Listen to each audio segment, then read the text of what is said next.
Cédicom Thiès au service de l'Évangile. Tous ensemble pour partager la joie de l'Évangile.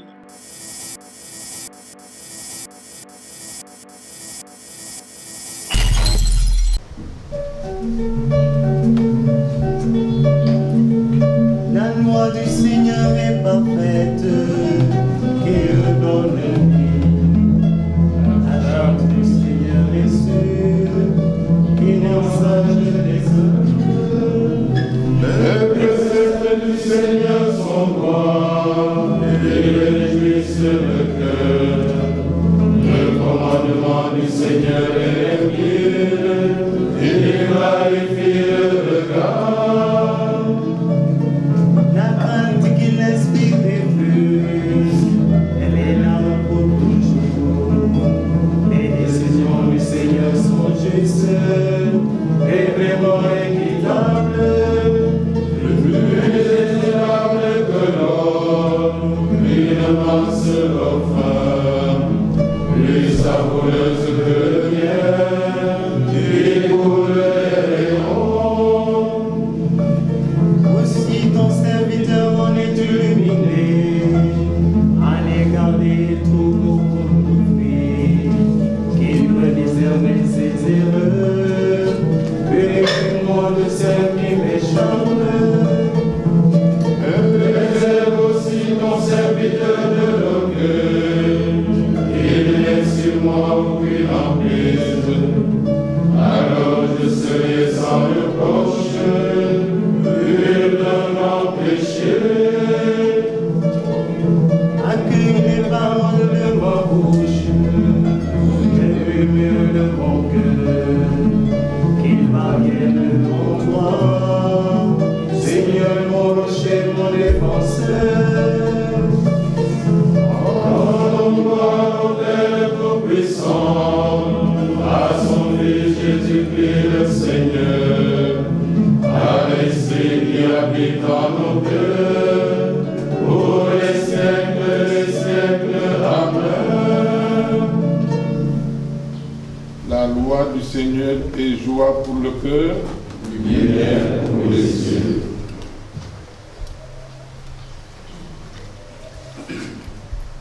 Dieu qui scrute les cœurs et les reins, tu juges avec justice.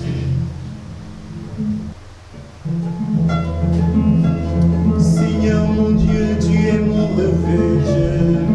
On me poursuit, sauve-moi, délivre-moi. Si Moïse m'égorger tous ses fautes, que les chéris sans que personne me délivre. Seigneur mon Dieu, si j'ai fait cela, si j'ai vraiment un crime sur les mains, si j'ai causé du tort à mon allié, en épargnant son adversaire, que l'ennemi me poursuive, qu'il m'atteigne, et livre ma gloire à la poussière.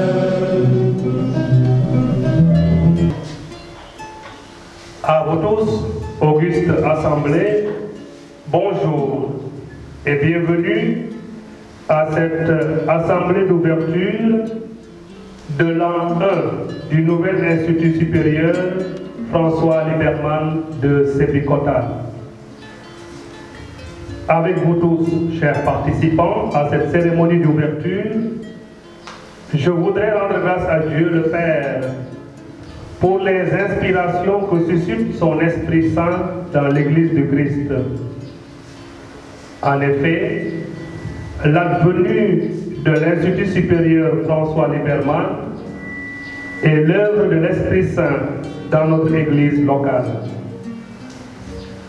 Même si nous n'en maîtrisons pas encore tous les contours et tous les enjeux, nous nous engageons avec foi et confiance en Dieu dans l'aventure, sûrs que le Seigneur est et sera toujours avec nous pour nous donner la claire vision de ce que nous devrons faire et la force de l'accomplir pour la réussite de cette nouvelle entreprise pour sa plus grande gloire. Je salue avec référence et et déférences distinguées, nos pères évêques présents et participants à cette cérémonie d'ouverture de l'Institut supérieur François Lieberman. Je saisis cette belle occasion de l'inauguration de la première année académique de l'Institut naissant pour exprimer ma plus sincère et entière gratitude à son Excellence Monseigneur Benjamin Ndiaye, le modérateur de l'Institut, qui, avec les évêques de la province ecclésiastique de Dakar, m'a confié la charge de diriger l'Institut supérieur François Lieberman. Je saisis aussi cette belle circonstance pour traduire à Monseigneur André Gueye, chargé du clergé et séminaire, nos remerciements nourris et appuyés pour la sollicitude, pour l'encadrement et la direction du comité de pilotage qui a mené la réflexion sur la réforme introduisant le passage du grand séminaire Lieberman à Institut supérieur. C'est aussi l'occasion de dire merci à tous les membres du comité ad hoc qui avaient mené la réflexion avec les évêques de la province ecclésiastique de Dakar autour des enjeux et des défis. Un travail qui a abouti à cette option pour le passage du grand séminaire de théologie à Institut ecclésiastique d'études supérieures. Chers invités, chers étudiants, c'est toute notre Église du Sénégal qui est honorée par la mise en route de cet institut ISFL.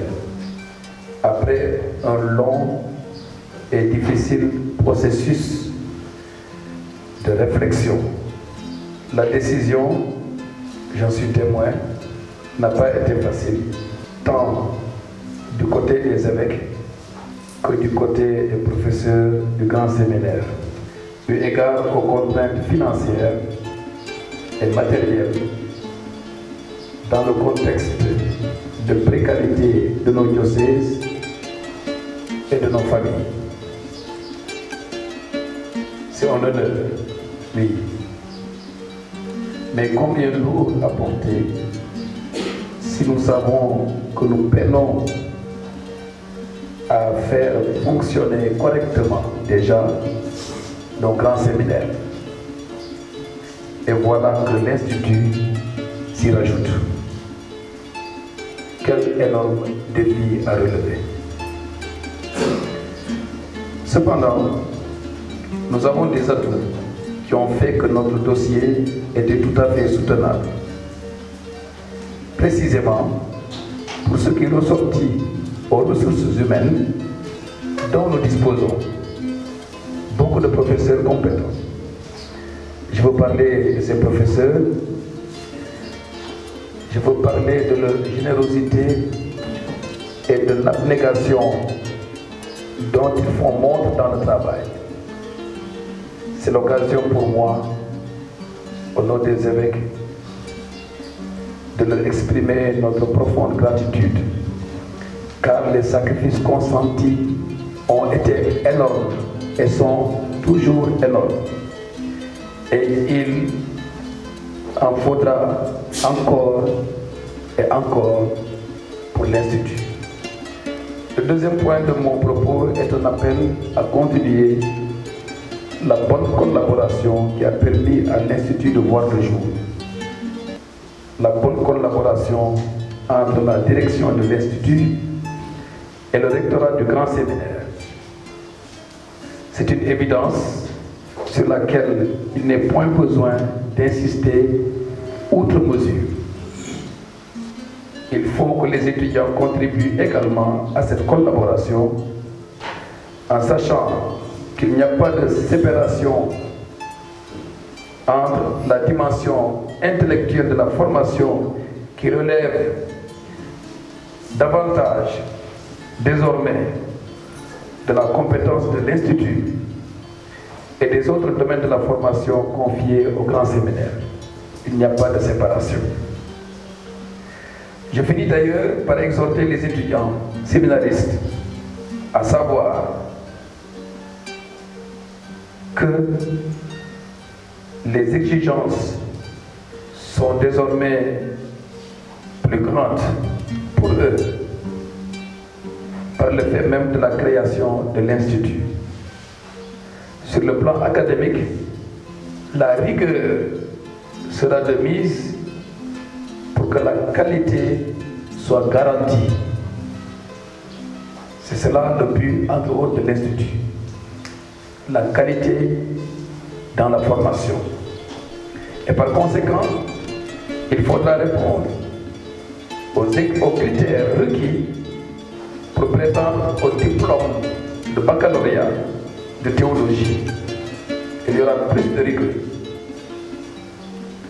Donc, chers étudiants, au travail, pour un clergé de demain bien formé, pour le bien de notre pays,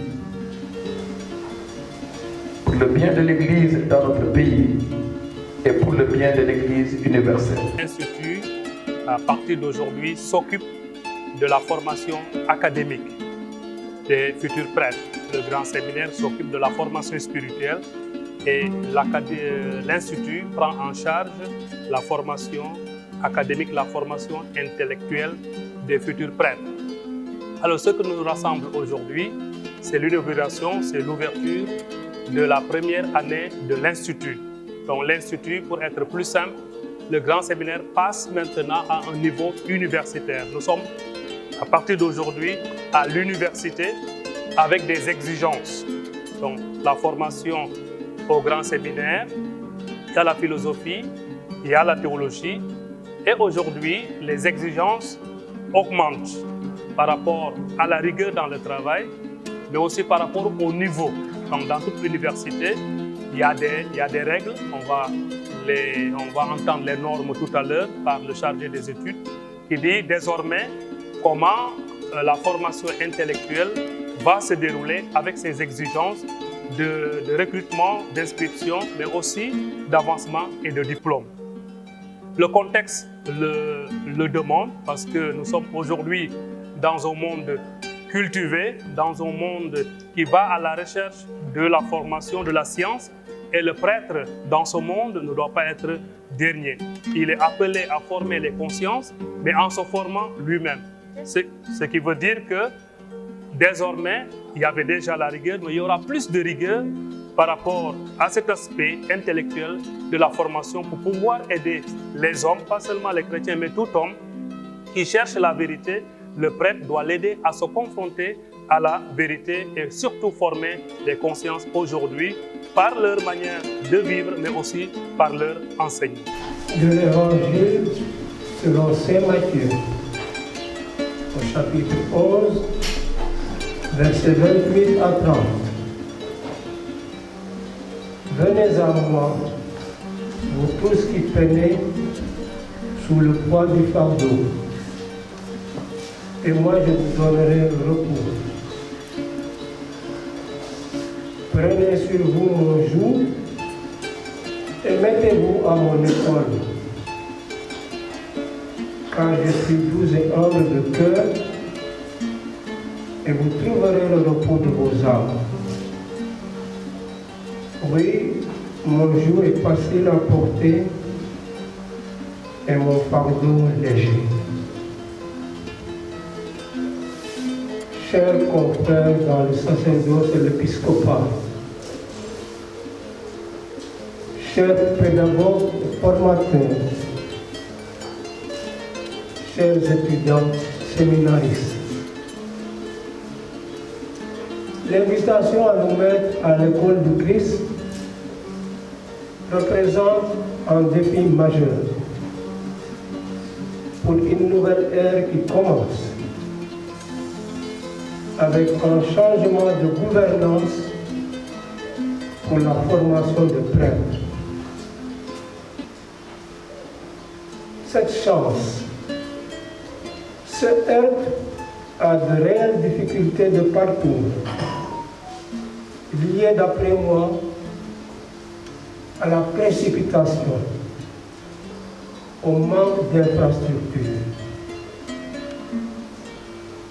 il en résultera malheureusement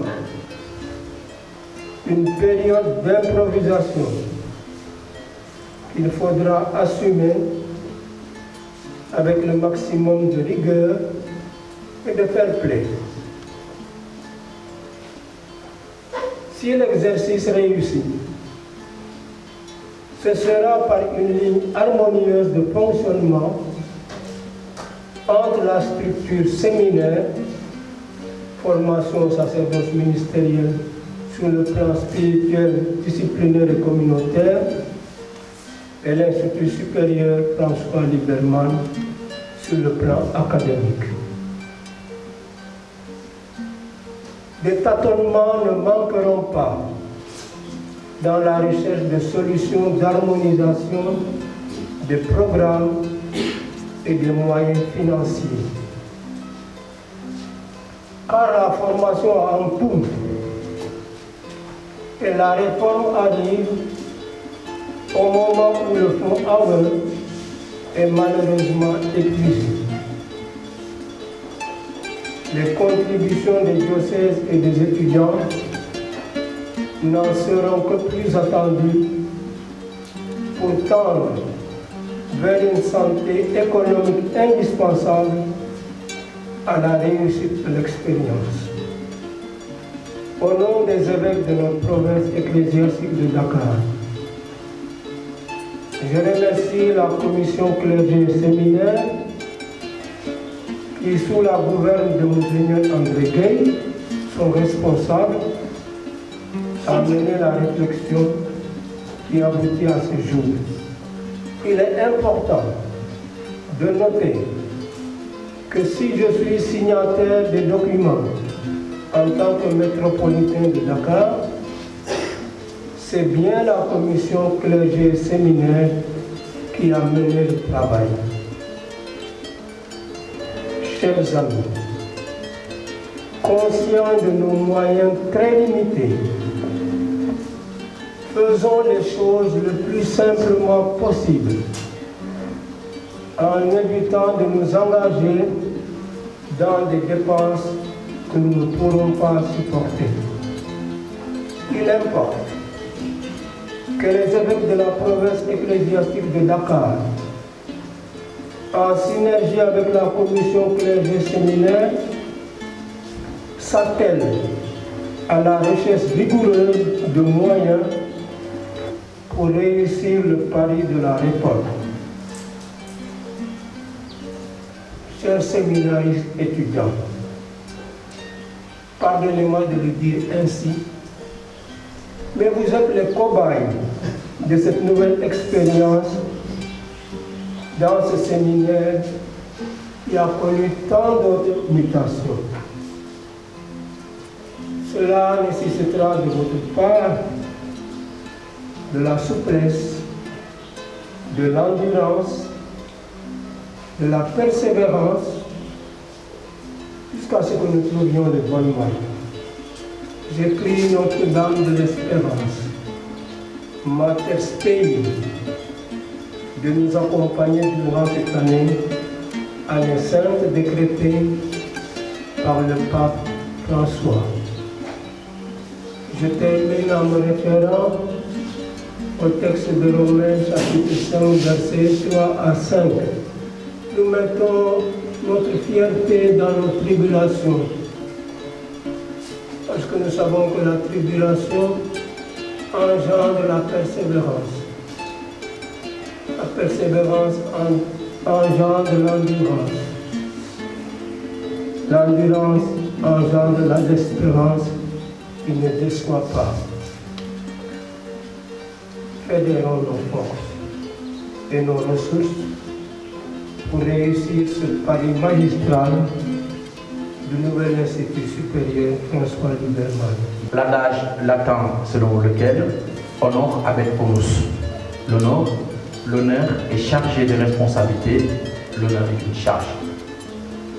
Une charge, un poids dont j'accepte volontiers la lourdeur, mais dans l'espoir d'en faire un exercice collégial et synodal, afin d'apprendre avec vous et de progresser pour vous et pour notre institut. Sainte Thérèse de Lisieux, par ailleurs docteur de l'Église, ne disait-elle pas avec une foi exemplaire: j'accepte avec reconnaissance les épines mêlées aux fleurs?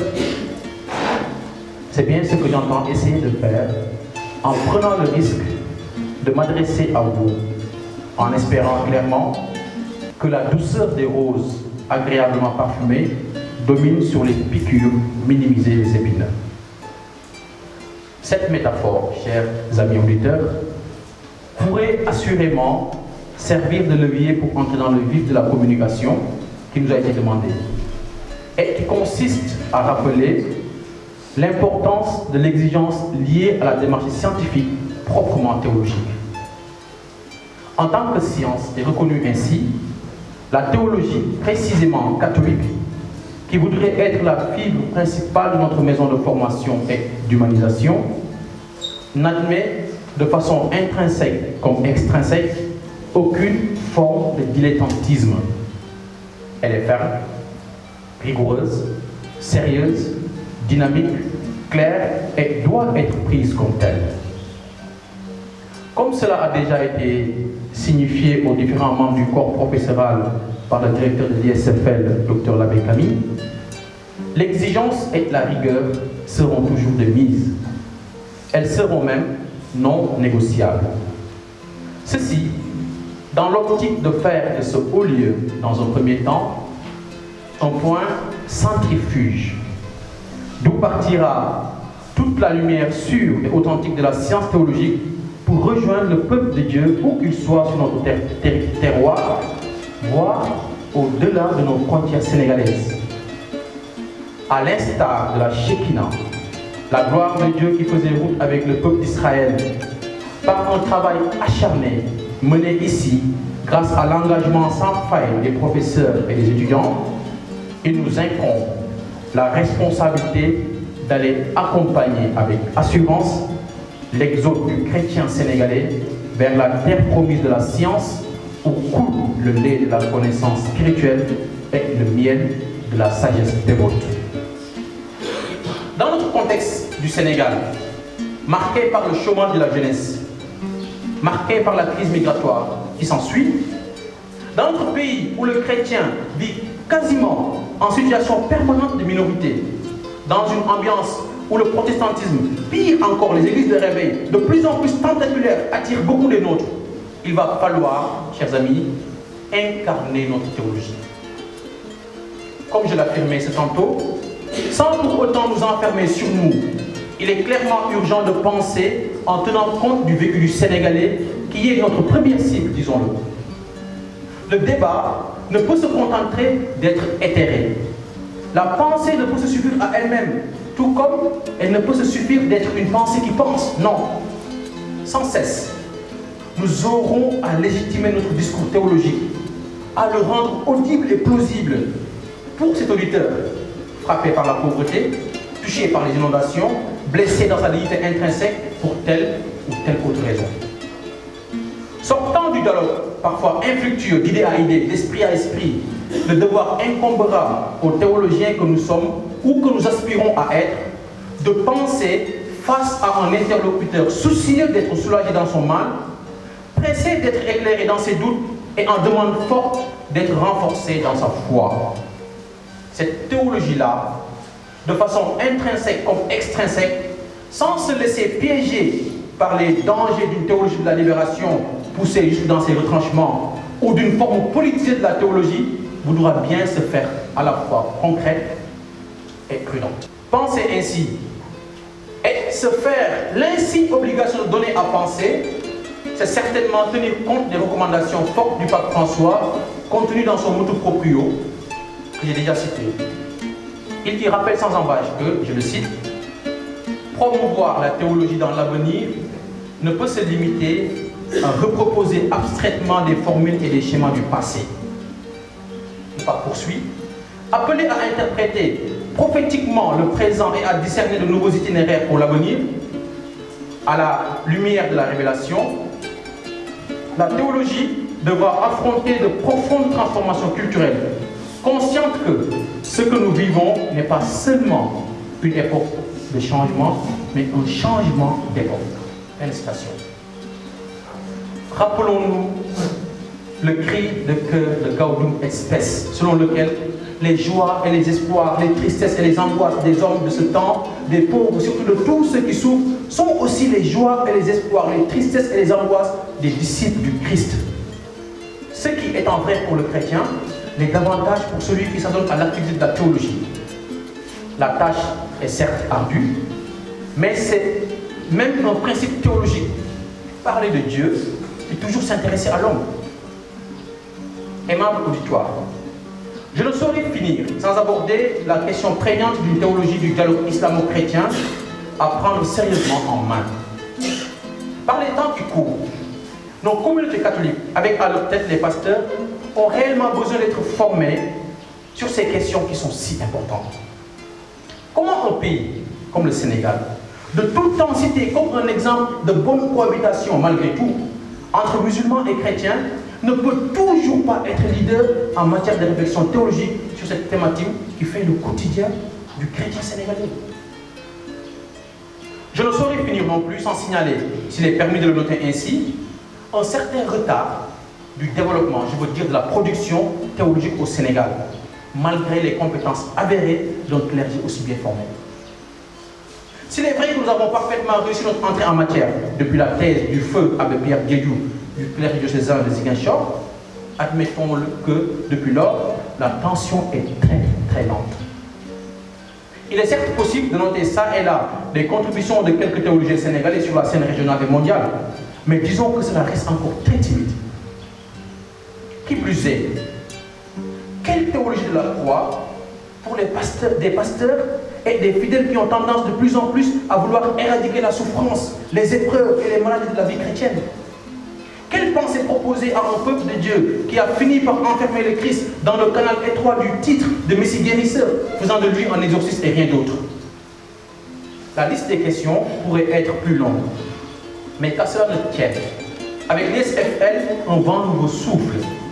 Une occasion nouvelle nous est offerte pour mettre le pied à l'étrier et repartir, j'espère cette fois-ci, sans faux départ. Théologiens sénégalais, réveillons-nous. Car comme au soir de l'accueil de l'enfant prodigue, en Luc chapitre 15, les versets 11 à 32, la théologie ressemble de nos jours à une fête grandiose qui bat son plein.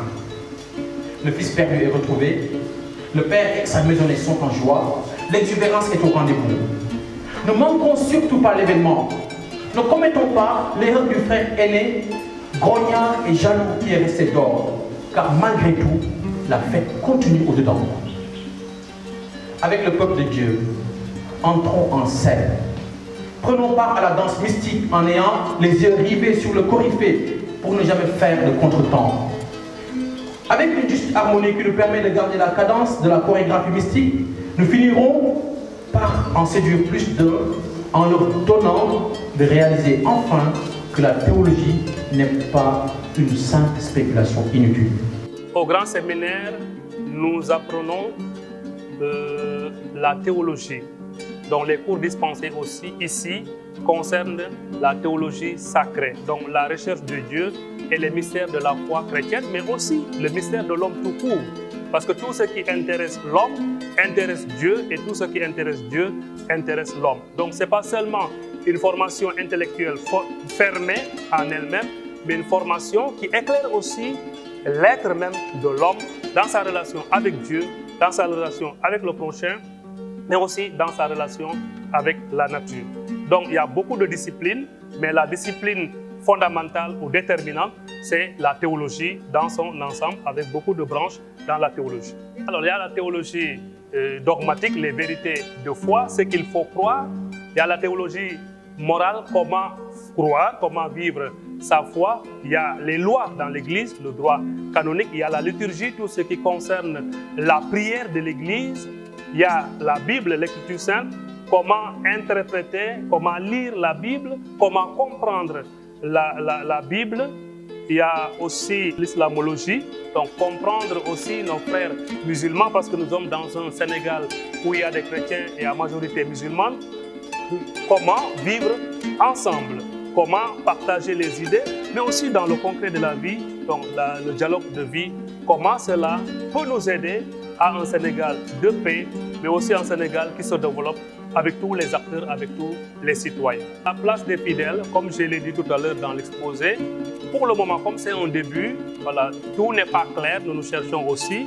Donc les évêques, nos pères évêques ont voulu que dans un premier temps, que la formation soit seulement étendue aux séminaristes qui sont ici. Et à partir de 2028, la formation sera aussi ouverte à tout le monde, aux fidèles laïcs et aussi aux religieux et religieuses avec les aptitudes requises. Donc c'est une formation de haut niveau. Pour s'inscrire aussi, il faudra le niveau requis pour cela. Donc les fidèles aussi font partie de cette maison en attendant que ça soit ouvert pour que cette formation ne soit pas seulement donnée aux prêtres, mais à tout le monde dans un esprit synodal. Je pense que le fond, c'est que aussi dans le ministère, dans l'apostolat, le prêtre est appelé à travailler avec les laïcs et avec les religieux et religieuses. Je pense qu'une formation qui concerne tout ce monde-là ne pourra que porter du bon fruit donc à l'évangélisation. Crainte financière, on a dit tout à l'heure, l'Institut commence, mais il n'y a pas encore de moyens, en tout cas propres. Donc, c'est des contraintes auxquelles nous devons faire face. Et comme je l'ai dit, nous en appelons à toutes les personnes de bonne volonté pour soutenir l'Institut parce que la formation de l'homme a un prix, mais n'a pas de prix. Parce que tout ce que je sais aujourd'hui par ma formation, en le donnant aux hommes qui m'entourent, avec qui je vis, n'a pas de prix. Donc, nous appelons les personnes de bonne volonté à nous soutenir dans cette entreprise de formation de l'homme tout court et que cet homme qui sera formé comme prêtre, comme laïc, comme religieux, nous le voyons bien, sont aussi des agents de développement humain, mais de développement aussi économique et social. Pour le moment, nous n'avons pas encore de contact avec les autorités de l'État par rapport à ça, mais nous envisageons dans le court terme pouvoir aussi les informer et les impliquer dans cette formation parce que nous voyons que le prêtre est l'homme de tout le monde, ce n'est pas l'homme de l'Église comme circonscrit dans ses murs, mais l'homme de tout le monde est l'homme pour tout le monde. Le premier point concerne les conditions d'admissibilité à l'ISFL. Pour être inscrit à l'ISFL, l'étudiant doit remplir les conditions suivantes. Alors cela aussi a été précisé. Les étudiants dont il s'agit sont les candidats au sacerdoce jusqu'en 2028. Première condition, avoir le baccalauréat civil ou son équivalent. L'abbé Aloïse, en présentant les statuts, a évoqué certaines normes relatives à ces conditions. Alors, disant que cela va de soi, ce sont des étudiants ordinaires qui sont censés être là, mais dans l'avenir, il peut y arriver qu'il y ait des étudiants extraordinaires. En ce sens, cela n'est pas exclu qu'à l'avenir qu'on puisse demander un document qui justifie que l'étudiant a le bac civil, n'est-ce pas? Avoir fait des études philosophiques, cela est tout à fait évident pour ceux qui viennent de Bram, et avoir validé les crédits pour le cycle de philosophie à Bram. Deuxième précision, il peut arriver aussi que le conseil de l'Institut, avec son directeur, étudie le dossier d'un séminariste qui vient de Bram pour voir est-ce qu'il a le niveau. Troisièmement, avoir le niveau requis pour les études supérieures théologiques, voilà ce qui rejoint l'autre condition. Et enfin, une présentation de l'agrément de l'évêque ou de son délégué. Cela ne vous sera pas demandé pour cette année, dans le doute. Mais cela est indiqué par les statuts. Je vous salue Marie, pleine de grâce, le Seigneur est avec vous.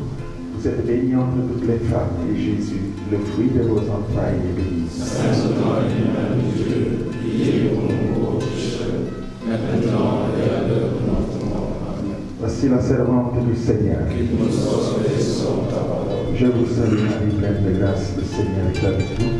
Vous êtes bénie entre toutes les femmes, et Jésus, le fruit de vos entrailles, est béni. Sainte Marie, Mère de Dieu, priez pour nous pauvres pécheurs, maintenant et à l'heure de notre mort. Amen. Et le Verbe s'est fait chair. Je vous salue Marie, pleine de grâce, le Seigneur est avec vous. Vous êtes bénie entre toutes les femmes, et Jésus, le fruit de vos entrailles, est béni. Sainte Marie, Mère de Dieu, priez pour nous pauvres pécheurs, maintenant et à l'heure de notre mort. Amen. Priez pour nous, Sainte Mère de Dieu. Prions ensemble, répondre à la Seigneur à mon cœur. Nous avons connu par le Sainte Ange l'incarnation de ton Fils bien-aimé. Conduis-nous par sa passion et par sa croix, avec le secours de la très sainte Vierge Marie, jusqu'à la gloire de la résurrection, par le Christ notre Seigneur. Amen. Le Seigneur soit avec vous. Et avec votre esprit. Et que Dieu Tout-Puissant, par l'intercession de notre Mère, la Vierge Marie, et de Saint Jean-Paul II vous bénisse et vous garde, au nom du Père, et du Fils, et du Saint-Esprit.